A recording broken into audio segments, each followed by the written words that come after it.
शेष 88 नहीं गए और 2400 पर चौक, 3300 पर तलब है कोई बकरा कोई बोक, यानी 33 करोड़ देवता, 88,000 ऋषि, 24 अवतार जो अभी तक आ चुके हैं, ये मोक्ष प्राप्ति नहीं कर सके। क्यों नहीं कर सके? क्योंकि इनके पास अध्यात्म ज्ञान नहीं था, वो तत्व ज्ञान नहीं था जो श्रीमद् भगवत गीता अध्याय नंबर 4 के श्लोक नंबर 32 में कहा है कि सच्चिदानंद घन ब्रह्म की वाणी में वो अमृत ज्ञान, वो तत्व ज्ञान है जो उन्होंने अपने मुख कमल से बोला है। उसमें विस्तार के साथ साधना लिखी है, यज्ञ यानी धार्मिक अनुष्ठानों की जानकारी बताई है। उसको जानने के बाद मोक्ष प्राप्ति होगी। चौथे अध्याय के 34वें श्लोक में गीता ज्ञानदाता कहता है कि अर्जुन,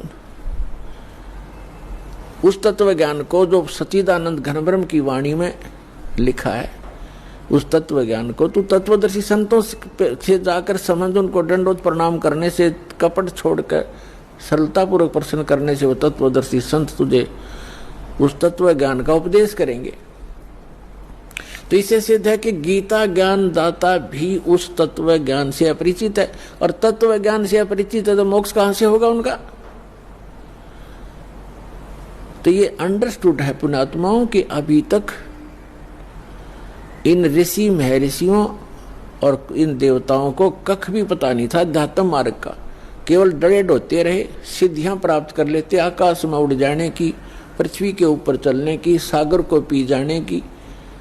ये तो अपना जीवन नाश करने के एक चमत्कार हैं, और मोक्ष प्राप्ति के लिए वो मंत्र जो उसका आधार है वो इनको प्राप्त नहीं हुआ।